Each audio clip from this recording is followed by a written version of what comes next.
তো আজকে আমি ভরিয়ে নিয়েছি 155 টাকার তেল। 155 টাকার তেলে আমি কতটা আজকে রাইড নিতে পারি, কত টাকা ইনকাম করতে পারি বাইক ট্যাক্সিতে, সেটা পুরোটাই তোমাদেরকে দেখাবো। তোমরাও দেখে নাও যে 155 টাকা হিসাবে কত টাকা ইনকাম করা যায় বাইক ট্যাক্সিতে। আমার যেহেতু স্প্লেন্ডার, আমার 60 থেকে 65 70 এরকম একটা মাইলেজ গাড়ি দিয়ে থাকে। তো সেই হিসাবে আমি 155 টাকার তেলে যতটা ইনকাম করতে পারবো, তোমাদের বাইক হিসাবে তোমরা ক্যালকুলেশন করে নেবে যে কত টাকা তোমরা ইনকাম করতে পারবে। তো বেশি দেরি না করে চলো ভিডিওটা শুরু করা যাক, আর তোমরা দেখতে থাকো ভিডিওটা। ফার্স্ট আমি পেট্রোল পাম্পে চলে এসেছি, তেল ভরিয়ে নিচ্ছি 155 টাকার পেট্রোল পাম্প থেকে। আজকে কতটা রাইড মারতে পারি, কত ইনকাম হয় দেখা যাক দেখা যাক দেখা যাক। 155 দেখে নিয়েছো মিটার, দেখে নাও কতটা উঠেছে। 155 টাকার তেল। ফার্স্ট অর্ডার যেটা আমি পিক আপ করি, তো পিক আপ সামনে কাস্টমার দাঁড়িয়ে আছে, যাবে। পিক আপে পৌঁছে গেলাম, যাবে কৈখালি।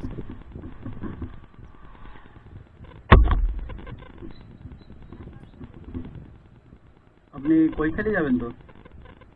কৈখালির ওই পার্টটায়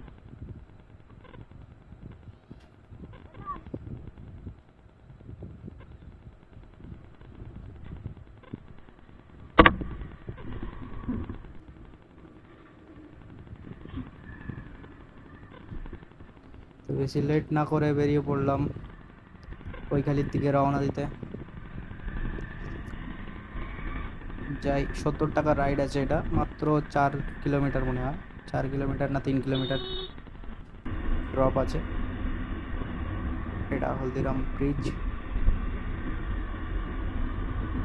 ব্রিজটাকে ক্রস করে কৈখালির দিকে কাস্টমার ঘুরে যেতে বললো যে সামনে আমি ওপারটায় নামবো, ওই জন্য তো আমাকে ওই জন্য ঘুরে আসতে হলো, নাহলে আমি ওই ভিতর দিয়ে এয়ারপোর্টের পাঁচিলের সাইড থেকে এসে ওখানেই ছেড়ে দিতাম কৈখালির মুখে। কাস্টমার বললো বলে দিক থেকে ঘুরে আসলাম, যেহেতু টাকাটা অনেক বেশি দিচ্ছে, না হলে আমি আসতাম না কম টাকা থাকলে। তো কাস্টমারকে নামিয়ে দিলাম সেই কৈখালির সামনেই, ও সিগন্যালের ওই জায়গাটায়।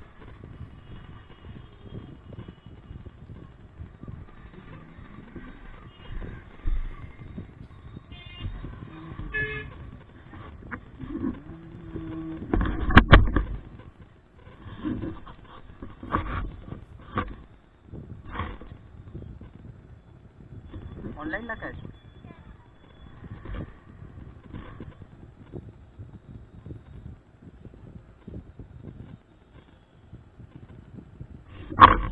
খুচরো নেই?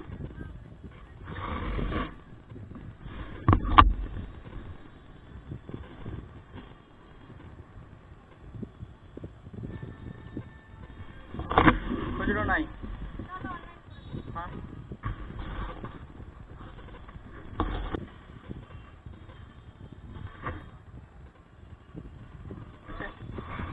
তো কাস্টমার আমাকে অনলাইন পেমেন্ট করলো, ক্যাশ খুচরো ছিল না তাই। তারপর আমি উবেরটা অন করে দিই সাথে সাথে। এই ফোনটা একটু অসুবিধা বলে আমি আরেকটা ফোন নিয়ে কাজ করছি, দুটো মার্চ করে, কারণ এই ফোনটা যখন তখন অসুবিধায় পড়ে যেতে পারে, রাস্তায় ফেসে গেলে আরও অসুবিধা। উবেরে অর্ডার চলেই এসছে, আর এটা অ্যাকসেপ্ট বেলগাছি আসছে। ড্রপ ডিস্টেন্সটা একটু দেখে নিই।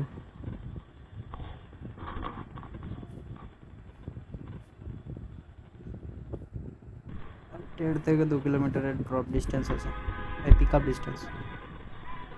তারই মাঝখানে একটা ফ্যানের সাথে দেখা হয়ে গেল। সুরাজ ব্লগ 1999।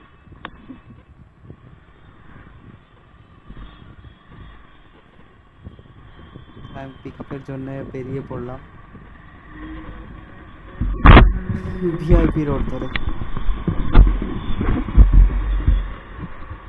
अब आज तो 2 किलोमीटर का पिकअप है उबर में।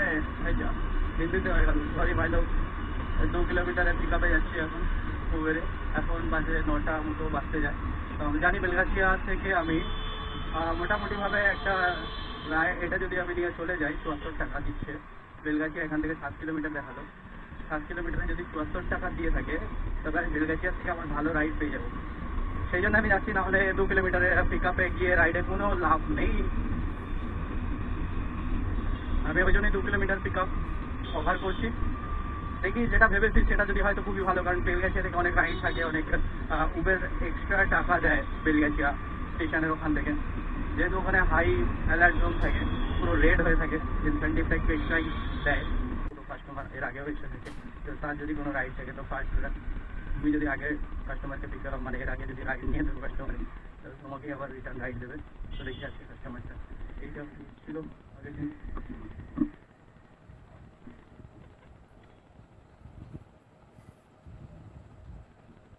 একটা ফোন করে নিই।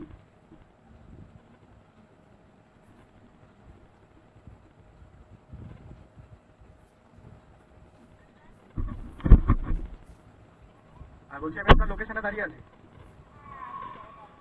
টাইম লাগবে নাকি? 1-2 মিনিট লাগবে? আচ্ছা, আমি আপনার লোকেশনে দাঁড়িয়ে আছি।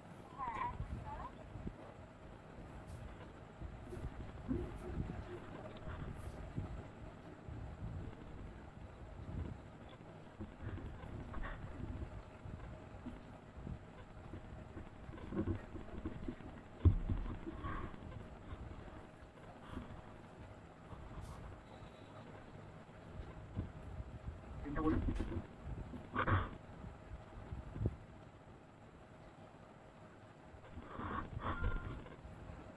বেলগাছিয়া মেট্রো না?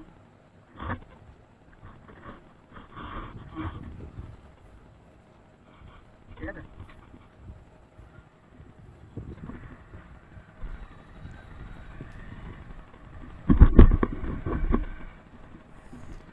তো কাস্টমারকে নিয়ে বেরিয়ে পড়লাম সোজা বেলগাছিয়া মেট্রো স্টেশন। দেরি না করে মেট্রো স্টেশনের দিকে, এই যে সামনে দেখছো বাঁ দিকে যেটা যাচ্ছে, এটাও র্যাপিডো কিংবা ওলা উবের কিছু একটা হবে, কিন্তু ওটা বাইক ট্যাক্সি। ও যাচ্ছে কাস্টমারকে নিয়ে স করে আমার সাইড থেকে যেন গতিবেগে, ট্রেনের গতিবেগে বেরিয়ে গেল। তো আমি আমার স্প্লেন্ডার নিয়ে ওরকমই বেরোতে থাকলাম, চলে আসলাম জায়গায়।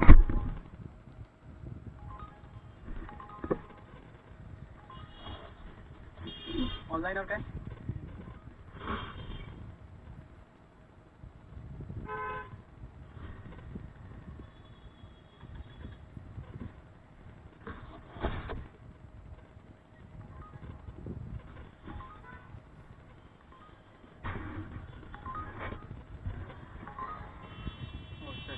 मेरे पास छुट्टा नहीं हुआ।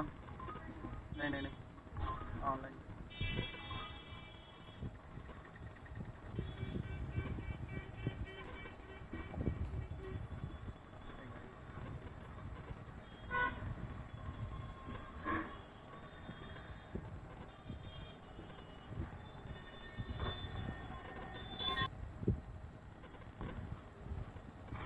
चलो 75 ছিল, 74 দিল।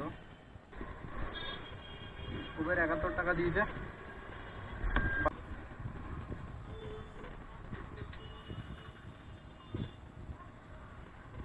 তো আসার সাথে সাথেই যেটা ভেবেছিলাম যে যেরকম রাইড আসবে, পরপর রাইড আসতে থাকলো, পরিকল্পনা অবশ্যই ঠিক হলো। বেলগাছিয়া থেকে ভালো রকম রাইড পাওয়া যায়। বেশি দেরি না করে আমি নেক্সট রাইডের জন্য আবার বেরিয়ে পড়লাম। এখান থেকে একটুখানি যাব, কিছুটা গেলে আরও রাইড, ভালো ভালো রাইড পাওয়ার সুযোগ থাকে। এটা ছিল আরেকটা রাইড, যেটার সময় বৃষ্টি হচ্ছিল, কিন্তু কাস্টমার এরই মাঝখানে আমাকে বললো যেতে হবে, কিন্তু আমি বললাম যে এত বৃষ্টিতে যেতে পারবো না।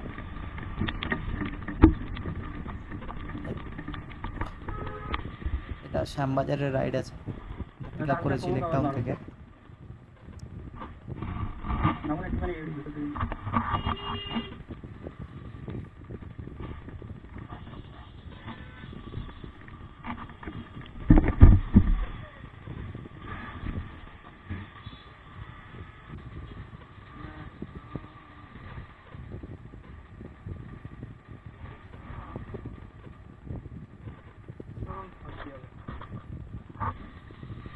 বৃষ্টিটা থেমেছে কিনা একটু চেক করে নিলাম, চেক করে আবার বেরিয়ে পড়লাম।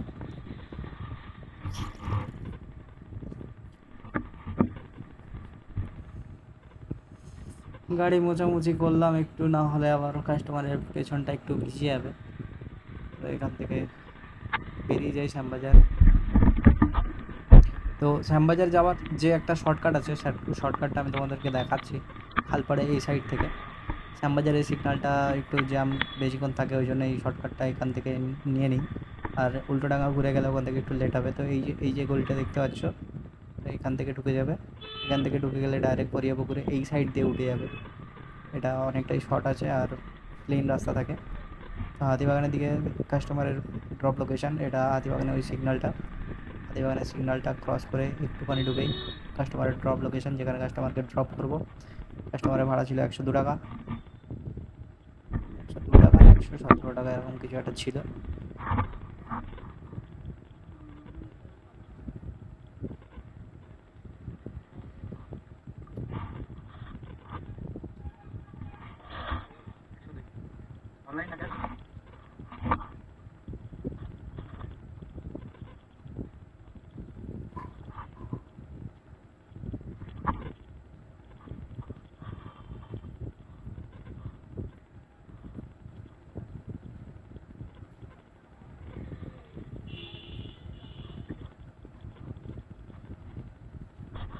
নির্লজ্জ কাস্টমার 102 টাকা আর 102 টাকায় পেমেন্ট করলো।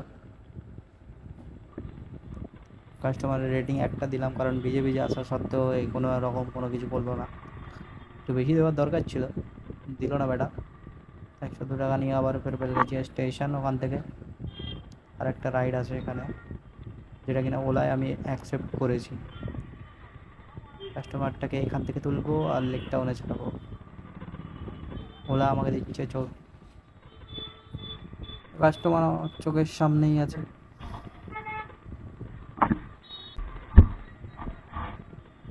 आप रास्ता पहचानते हैं ना?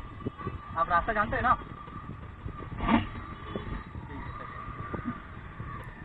কাস্টমারকে নিয়ে বেরিয়ে গেলাম লেক টাউন। কাস্টমারের যেখানে লোকেশানে যাওয়ার ছিল, তো এখানে খুঁজে পেলাম না বলে কাস্টমারকে বললাম ফালতু কাজে খুঁজে লাভ নেই, আবার চলো তোমাকে ছেড়ে দিয়ে আসি আবার স্টেশন। এখানে একটু কাস্টমারকে হেল্প করলাম। উঠে গেছে মানে এখানেই ছিল, তাই তো? কোথায় গেছে জানেন?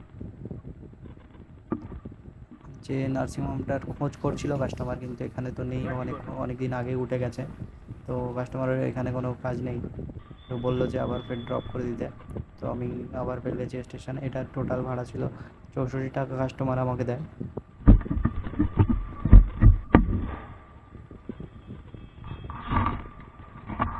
তো এটা যেহেতু অফলাইন ছিল, তো আমি লাস্টে স্ক্রিনে শো করতে পারিনি ভিডিও। এখান থেকে বেরিয়ে যাই, বেরিয়ে দেখি আরও ভাড়া পাওয়া যায় কিনা। আজকের যেটা আর্নিং ছিল 150 টাকা তেল ভরিয়ে 357 আর 207, আর এই সাইডে 64 টাকা মতো অফলাইন ওলায়। আর বাকি মিডিলে কিছু কাজ ছিল আমার, যেটা কিনা ওই 15 কিলোমিটার মতো, আমার 15-16 কিলোমিটার তারও বেশি আমি এমনি মানে কাজটার জন্য গেছিলাম। তো আজকে যতটা আর্নিং দেখছো 155 টাকায়, এর থেকে আরও বেশি আর্নিং হয়, কিন্তু আমি তার মাঝখানে আরেকটু ঘুরেছিলাম বলে আর্নিংটা একটু কম হলো। কিন্তু তোমরা অ্যাভারেজ এটা 600-700 টাকা 155 টাকায় আর্নিং হয়ে যায়।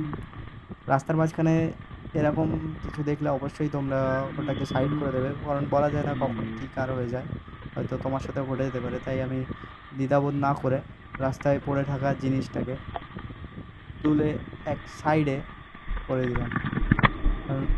বাইকগুলো এই বৃষ্টির দিনে বাইকগুলো সাইড থেকেই যায়, আর সাইড থেকে যাওয়ার সময় এগুলো চাকার তলায় পড়লে স্কিড করে পড়ে যাওয়ার সম্ভাবনা থাকে।